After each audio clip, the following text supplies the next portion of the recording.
So we are doing the fruits of the Spirit. We are saying, don't take it as matter of fact and don't take it as I've got all these fruits. If the pastor is teaching you about fruits, I tell you now, I'm working on some of these fruits. Hallelujah. I don't preach messages because I'm the expert. Jesus. I preach it because I need it too. Hallelujah. Amen. So you're not alone. Amen. So if you sit there and say, Lord, I don't do so well with the peace. That's good. You're in the right place. We just help you with that. Amen. But tonight we're going to talk about joy. Hallelujah. That's why there was such a joyful presence in the house. So, right, let's go to our startup, our introduction scripture, our main scripture, where the whole focus is, just so that those that weren't here last week can catch up. Amen. But you can never catch up with what the Lord revealed last week, so you must lay before Him for that. Galatians 5, verses 22 and 23. Love, joy, peace, long-suffering, kindness, goodness, faithfulness, gentleness, self-control. Against such there is no law. The 9 fruits of the Holy Spirit, as I've already mentioned, are all those things. Those are the 9 fruits. They are considered divine characteristics that develop in believers as a result of the Holy Spirit's presence, often contrasted with the fruit of the flesh, which comes from self-serving desires. Okay, we're not going to talk too much about that. So, firstly, we spoke about love. I had a little note. It means to have genuine care and affection for others. Joy. That's what we're going to cover tonight. Right. Internal and enduring. Right? These are part of the core concepts of biblical joy. Unlike happiness, which can be temporary and situational, biblical joy is an internal, lasting emotion that persists through trials and tribulations. Did you get that? We're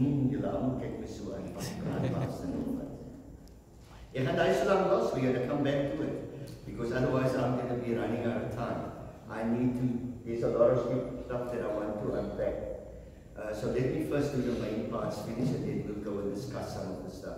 So, it's a gift and a fruit of the Spirit. This is not something that you just automatically have.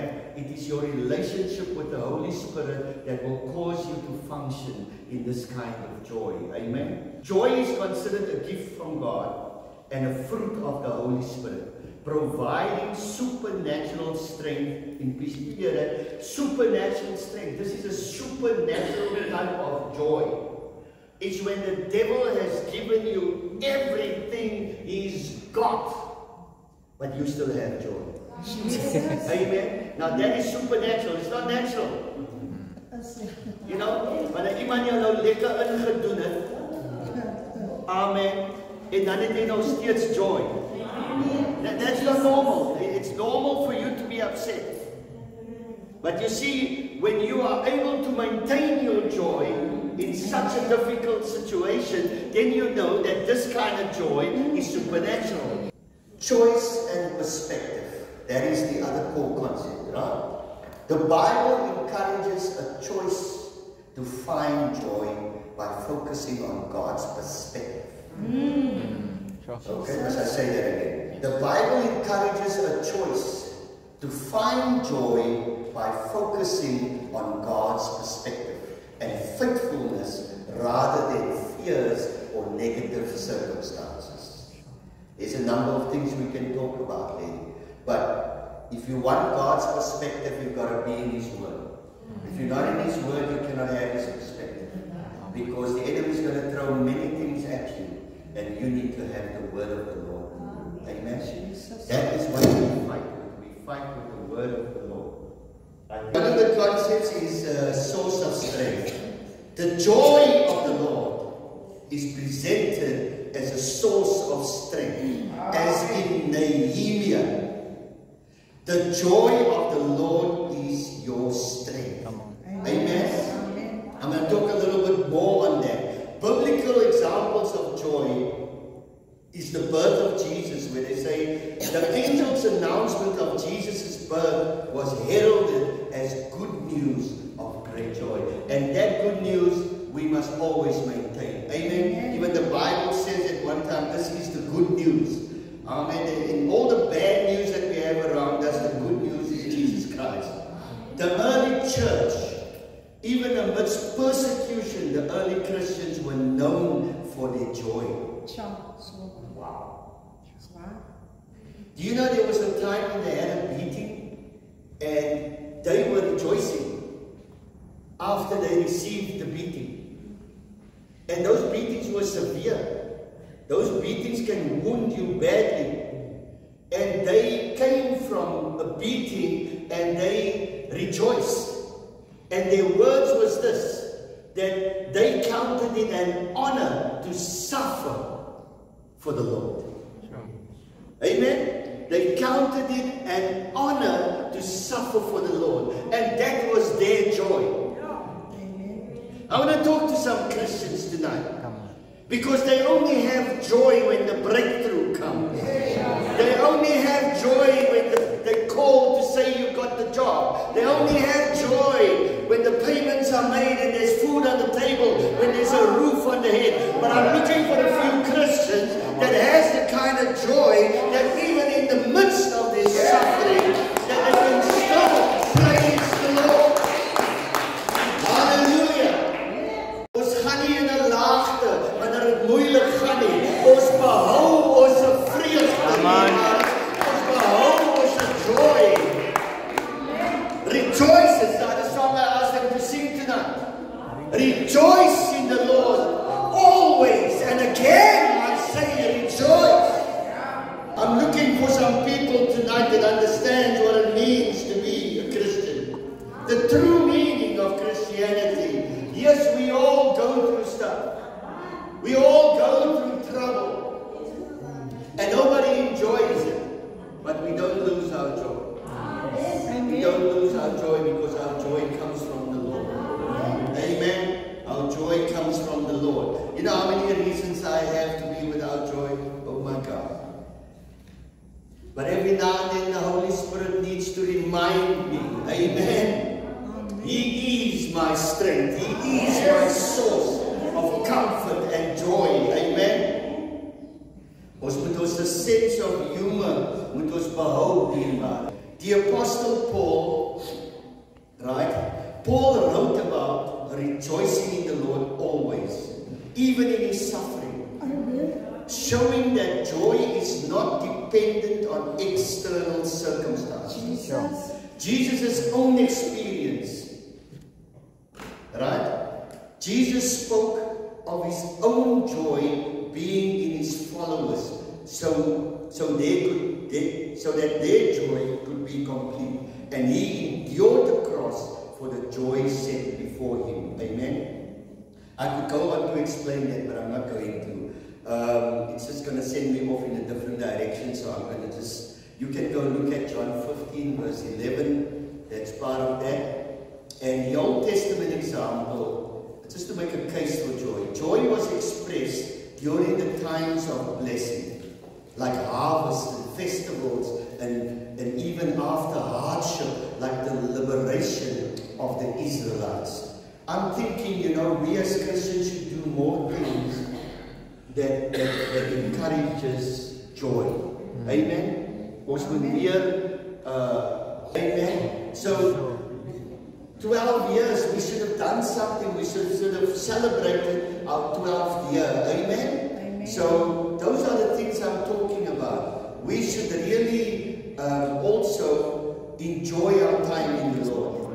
Dat alles nie altyd net so ernstige besigheid is nie. Right, let's go to Nehemiah.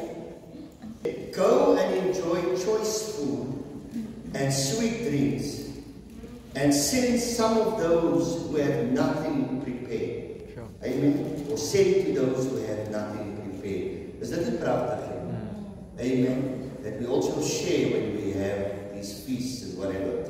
This day is holy to our Lord. Do not grieve, for the joy of the Lord is your strength. And that is the scripture that we so often quote. But do we completely understand, amen, what that scripture really means? Now, I mean, strength in the Hebrew, it means a rock, a fortress. Amen. Suggesting that God's joy is a solid foundation. Can you imagine that the joy of the Lord is your strength, it is your rock, it is your solid foundation? Amen. And if that is your foundation, what can shake you? I've met people that is always full of joy, regardless of what season they find themselves in. Because the joy doesn't come from man. It doesn't come from results. It doesn't come from things that you've attained. The joy comes from the Lord. Amen. We cannot say we have Jesus and we are joyless. There's no Jesus and joylessness. It doesn't go together. There's Jesus and joy. Amen. Even he endured the cross that was set before him, and he did it with joy.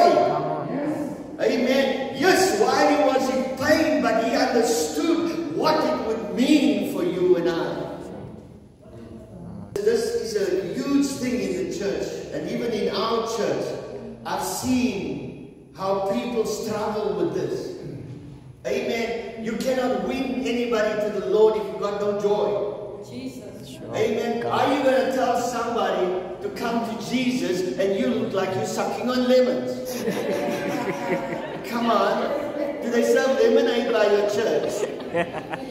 They want to be attracted to something. There's got to be a something that comes from you. Something that you emanate. I'm not saying we must be these phonies laughing and jumping down the street. I'm not talking about that, because we've tried that too. But that we're talking about a joy that comes by the Holy Spirit. Now we're now finding that the Holy Spirit, that is a fruit of the Spirit. And every Christian should carry all nine. I'm going to say, I am not always full of joy. But I'm working towards it. Amen? Let's go to Romans 15 verse 13. I'm going to give you a few scriptures now. We're going to read those scriptures. And then we're going to talk about losing your joy. Because the enemy's got devices to rob you. Hallelujah. So Romans 15 verse 13 says, may the God of hope fill you with all joy and peace in believing, so that by the power of the Holy Spirit, you may abound in hope. Amen. Then Philippians 4, verse 4. So it's Philippians 4:4. Right? Philippians 4, verse 4 says, rejoice in the Lord always. Again, I will say, rejoice. We're looking at different verses and it's all saying the same thing. James comes later with a complete paradox. And this is a hard thing for a lot of Christians. So James 1 verse 2 says, count it all joy, my brothers, when you meet trials of various kinds. He says, count it all joy when you're going through trouble. Amen. En ons weet mos hoe sing ons hy song. Rejoice in the Lord always. This joy that I have, the world didn't give it to me. Ek het hom net Sondag gesing. My pastor het altyd gesê, wag tot Maandag. Wag tot Maandag. Laat ons kyk of jy nog altyd hy song gaan sing. Sing nou oor hy joy. Amen. Wanneer Maandagoggend stryk, sing nou oor hy joy. And that's what he used to tell us, as if to say that our joy only lasts for Sunday morning. But our joy must be full even on Monday. Count it all joy, my brothers, when you meet many trials of various kinds. John 16 verse 24, let's go there. Until now, you have asked nothing in my name. Ask and you will receive. The word will. I'm determined. I feel like Jacob. I feel like I want to wrestle until there's a ladder coming down somewhere. Until angels start coming down in the atmosphere. Until there's a real change. There's no more time to play. I even said in the group, if you're not aligned with what we are praying for, don't be part of the group. You have to be aligned because the Bible is about agreement. Where 2 and 3 can agree, amen. Jesus. That is what it is. How can 2 walk together except they agree? Amen. Amen. Amen. Amen. We have to be in agreement, then God will move. Amen. We have to. I said to you, the Spirit of the Lord came down on Pentecost. Jesus. The Bible is very clear. It says when they were in one accord. Lord. Do you know how many days they waited? It wasn't just the disciples. It was 120 people in the upper room. Jesus. Why does it say when they were in one accord, they had to come into agreement? One of the biggest problems in the church is people that don't want to come into agreement with what God wants to do. Amen. You don't want to set aside your idea. You don't want to set aside your idea for somebody else. You don't want to prefer your brother or your sister. We need to let go of all those things and we need to come into agreement that our communities are going to hell. People are going to hell. My family will go to hell unless I come into agreement. Is it a hard thing to ask to set aside your idea? Ek wil amper sê as jy nie jou idee kan set aside nie, wat maak jy in die huis van die Here? Gaan na huis toe waar jy jou idee gaan entertain. Jesus. Hallelujah. Ek sê nie. Ek is vol joy. Ek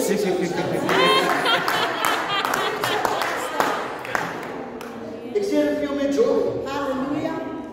No, really. It's not rocket science. Amen. If your idea is not in alignment, why are you persisting? Come into alignment. Coming into alignment means, Here, ek lê nou my idee op die altaar. Hallelujah. Because die pastor gaan nie ingee nie. You know? Ja, kyk, hier het my stappen gemaak in die area. Amen. En moenie my toets nie. Jesus. Ek is vol joy, soos ek sê.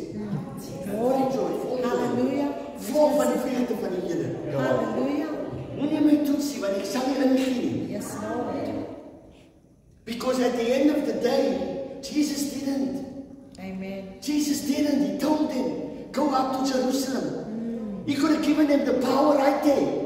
He said, but you go up to Jerusalem and wait till you endued. They had to wait. You know what he meant? He said, gaan sort julle goede uit. Yes, Lord. Daai van visie geestelike, die Here vir my so magtig gebruik. Nou sê ek, as die ander mense, oh, come on, we need to be humble, we need to get low down on our knees, and we need to stay there until we change. Because if it's still about you, the Spirit of the Lord is not going to come. Hallelujah. Jesus. Hallelujah. Hoe kan ons saam bid met jy doen nog jou broer en suster? My God.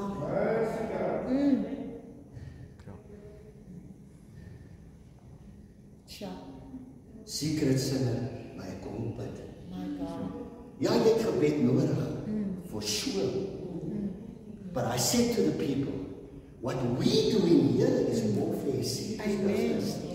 It's serious business because the devil will visit you. Yeah. If you're not right with God. Jesus. That's not klaar verkeerde attitude om warfare. Jesus. Because that says there's pride. Warfare is for people that's ready to die. Hallelujah. Ready to fight. I said to Sister Renee the other day, Sister Renee, the reality of warfare is in any war, there's bullets flying. Hallelujah. Amen. That's why they call it warfare.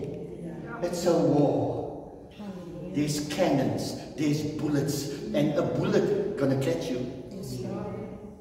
A bullet gonna catch you, and if you are not right with God, if you're playing games while we should be praying, I'm telling you now, you're gonna get injured. Hallelujah.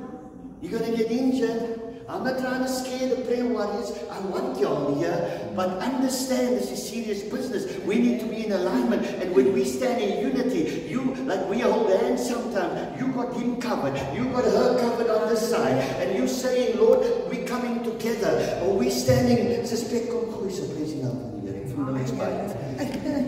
Was nou vir my die joy. Amen. Staan met die rug.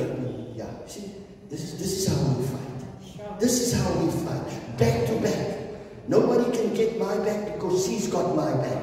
Amen. Ons kan nie meer dit verkeerd. Maar ons rug exposed vir dolke nie. Iemand moet, ja, and that is what prayer should be. We have each other's backs. Amen. Amen. Jy moet net weggaan daar. Nou dis wat ons doen. Ons het nie so onderskei. Nou kraak ons die persoon af. Dierbaar is, everybody's on a journey. That's fine. I understand.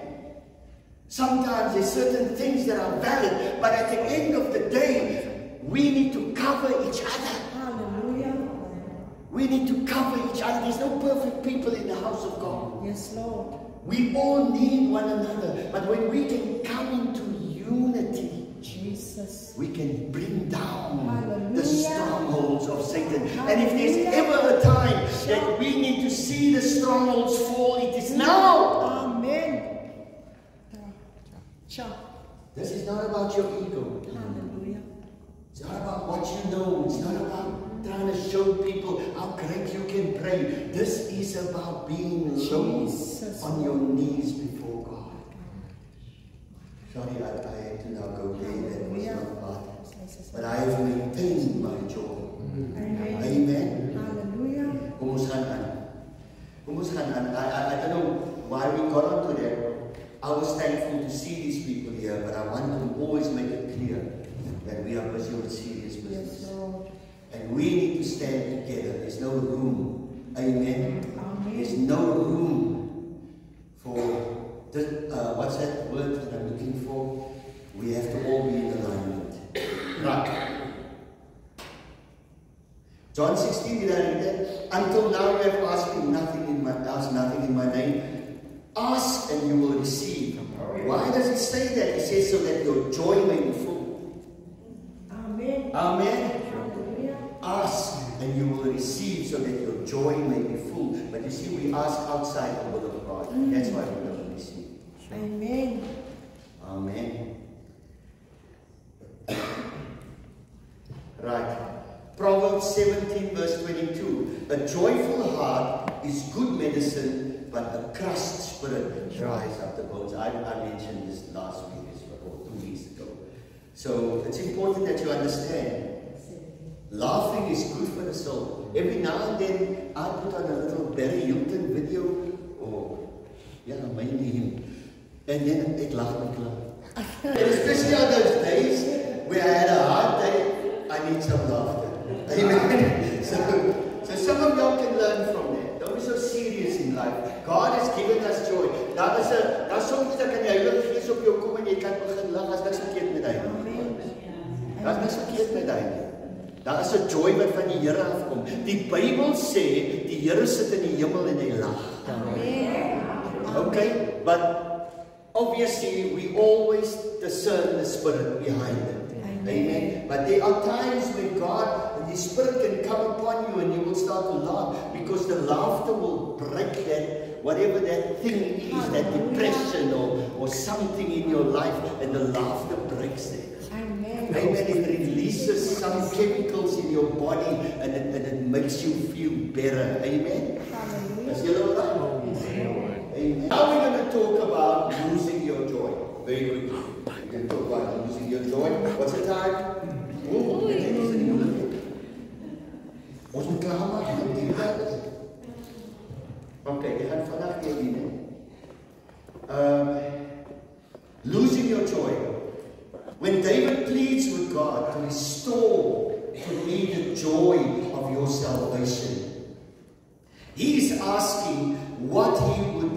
again, sorry, that he would have again have the fellowship with God that he once knew and enjoyed. David could not enjoy God's fellowship while he had unconfessed sin. Sure. Amen. And a lot of times when Christians lose their joy, there is something hidden there. I'm not always going to say it's sin.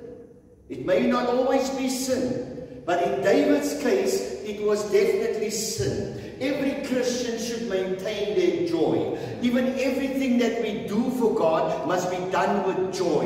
Amen. If you don't have any joy anymore, the Holy Spirit is not working with you. You need to submit this thing to God. You need to get to the bottom of it. What is it that is stealing my joy?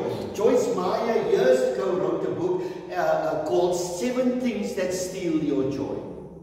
I used to love to refer that book, especially to people that was going through something in their lives, and I would refer that book to them because, yeah, there's another book she wrote which I highly recommend, The Battlefield of the Mind.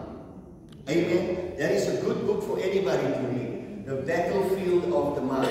Battlefield of the Mind is a book that you should go and get, and I would recommend try and read this book, but I'm going to give you the shortcut tonight, okay? So I don't have time to read the whole book, so I probably have read the book many years ago. I was very much into reading, still am, but I read a whole lot more back then. So let me give you the shortcut. These are the 7 things that steal your joy.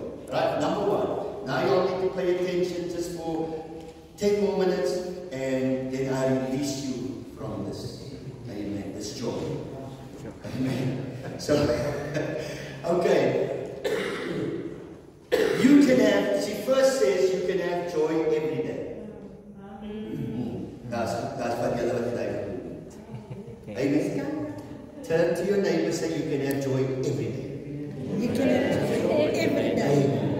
Claim it for yourself. Claim it for yourself. You can have joy every day. Praise the Lord. Now, it's very simple for a Christian. Choose. It's works or grace. When it's works, you lose your joy. But when it's the grace of God, you will not lose your joy. Hallelujah. Amen. That is a deep dinner. Yes, Lord. Do you know there's many Christians still sitting in church that are legalistic? Sure. Yes, Lord. These are people that think they must earn God's love. No, they must do this so that God will do them. It sometimes sounds like that when we teach it. But you can't apply it that way because it's grace from beginning to end. It's grace from beginning to end. His love was grace. His hanging on the cross was grace. Amen. And it's by grace, amen, that we could even uphold these laws. Are you all here? Amen. But when you start doing out of your own effort, you lose your joy. Maar dan ga jy sê, die is swaar. En dis hoekom toe die Here kom en die Fariseërs sien, to bestraf hulle, because is die hulle wat die mense nie die vreugde van die Here het. Amen. Because if you live by the law, I'm talking about the letter of the law, you lose your joy. Amen. Amen. Because you think you must earn everything.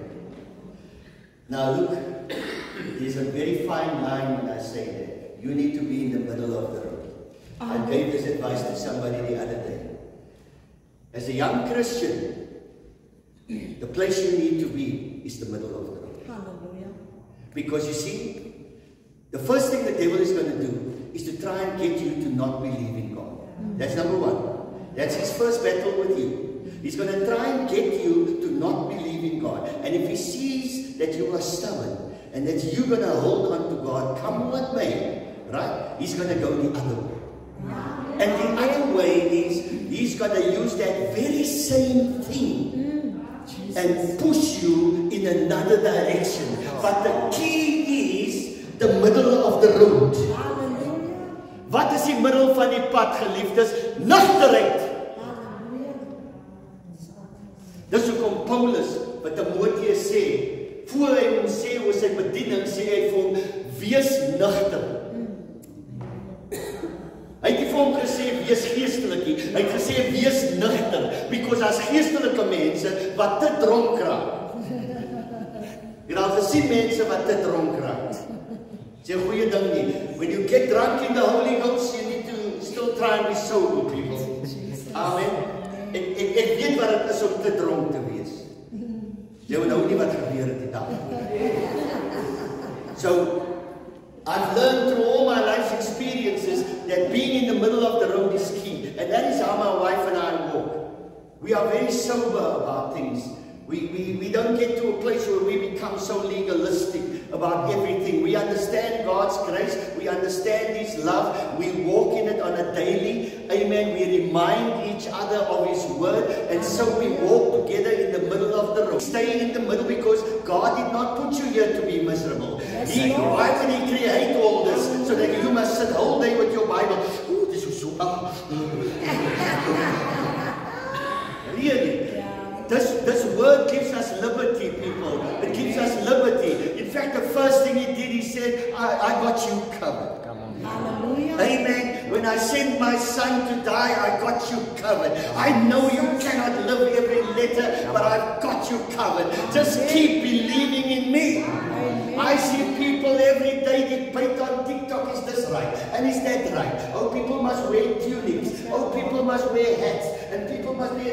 But you see, they understood God. If they understood His heart, it was never about all of that. All God wants is that a man must look like a man, and a woman must look like a woman, and behave like a woman. And that is the middle of the road, people. There's no need to debate whether I should put a hairpin in, or whether I should wear heels and that's long, and not that. Come on! Jesus. That is legalism. Hallelujah. But the main thing you need to understand is the heart of God as to why He teaches you His word. Hallelujah. I said to them the other day, because listening to what's happening in our communities is because the word wasn't passed down from generation to generation. Ons het 'n vleggen aangepas. Ons het 'n okkapyp aangepas. Ons het 'n dik lolly het ons aangepas. Maar ons het nie die woord van die Here aangepas na ons seuns nie. Ons het nie vir hulle geleer aangaande die woord nie. 'n Huis wat established is op die woord sal nie wankel nie. Hallelujah. Ja. We pass the word on to the next generation. Amen. It's middle of the road. These Christians, they are miserable tonight because they try to live by the letter. They are legalists. And in so doing, they lose their joy. And when we lose our joy, we lose our effectiveness. We lose our connection with people. You lose the girl that phones you about the bank query, and then you talk about the love of Jesus while you're on the phone. You know what I mean? Because that's what the joy of the Lord does. As die meisie by die til, en jy kan sien sy het 'n lang dag gehad, en jy sê, laat maak jou skof klaar vir dat. Oh shame, ek sal jou in gebed hou. Prys die naam van die Here. En onmiddellik, halleluja, het jy 'n saadjie gedroop. Amen. Jy hoef nie eens te sê, do you know Jesus? No. Sometimes we are phony. We freak people out with the way we approach them. Have a conversation. Let the joy of the Lord be upon you. Amen. Learn different things. Read books. Know about cars, boys. Girls know about dresses and whatever else. You can talk to the people about it. Pastor, hoe weet ek mense? Why don't you start by learning how to have a conversation? Amen. That's all it is. In fact, ek wil sê start by gee om. You know what I mean? Start just by caring about people around you. There's no need to stick a pamphlet in somebody's hand. People need to see the joy in you. They need to see the love of God in you. They must look at you and say, there's something different about you. There's something different about you. Amen. You bring the joy. Jesus. Ek wil weet, hoe bearbeid julle suur mense, die mense by die werk? Jesus. Regtig man. Ja. Jy wil vir my kerk toe nooi. Ja. Gaan ek so lyk nou? Any of us can have joy. This is not about being quiet. This is not about anything. It's about just having the love of God in your heart and caring for people. That is what this is about. Amen. You love God's people, you will carry that joy with you every day. Hallelujah. Oh, you know.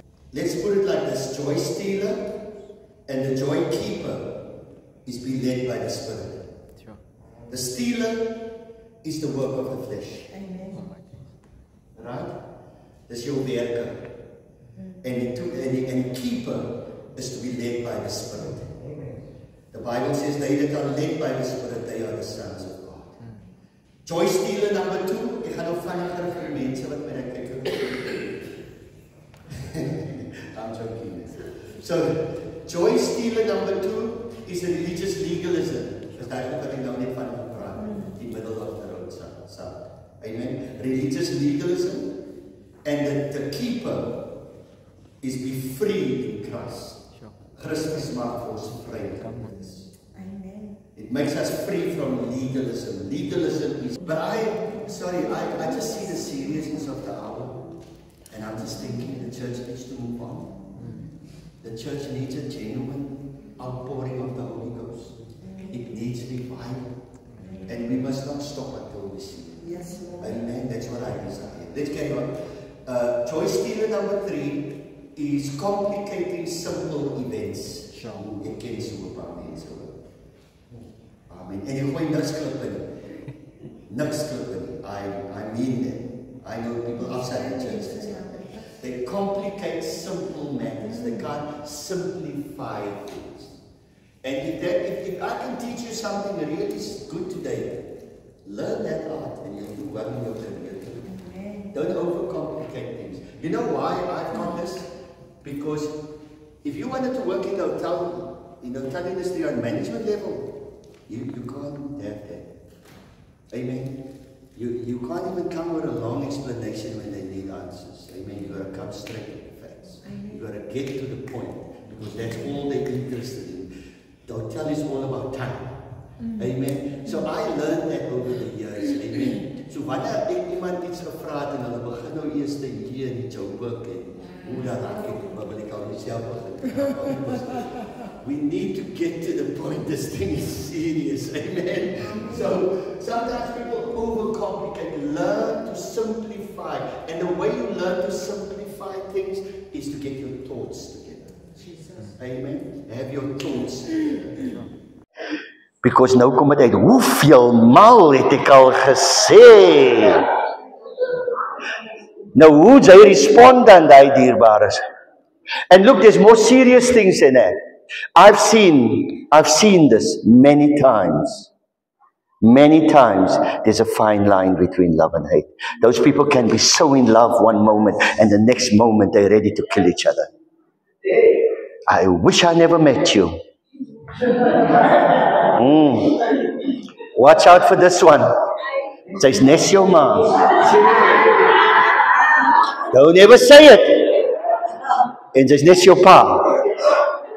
Hy goed maak seer hoor. Hy goed maak seer. Hy goed maak seer. En nou sit aan. Ek het jou gesê, jy moet jou ma se naam met jou mond uitlos. Ek het jou die jong mense kyk my almal aan, waarvan praat pastor nou? Don't worry, it's coming. Keep the tape. Keep the tape. Right. I don't wish it upon you. I want you all to have happy marriages. Okay. Yo, mense ek moet nou klaar maak. Joy stealer number 6. We at number 6. Sorry? Ungodly anger. Be quick to forgive. That is the keeper. Be quick to forgive. I'm a believer in that. Be quick to forgive. Joy stealer number 6 is jealousy and envy. Don't be jealous of other people and don't envy what they have. The keeper is be outrageously blessed yourself. Amen. Be outrageously blessed yourself. Because if you know that you are blessed, you will not be jealous of other people. Amen. So, the last one, habitual discontentment. Discontentment is 'n groot ding tussen ons mense. Ons is nie tevrede met wat ons het nie. Ek het nou Sondag daaroor gepraat. Habitual discontentment, and the keeper is be content. Be content, just the opposite. I'm going to close there because we've gone well over our time. Y'all were great.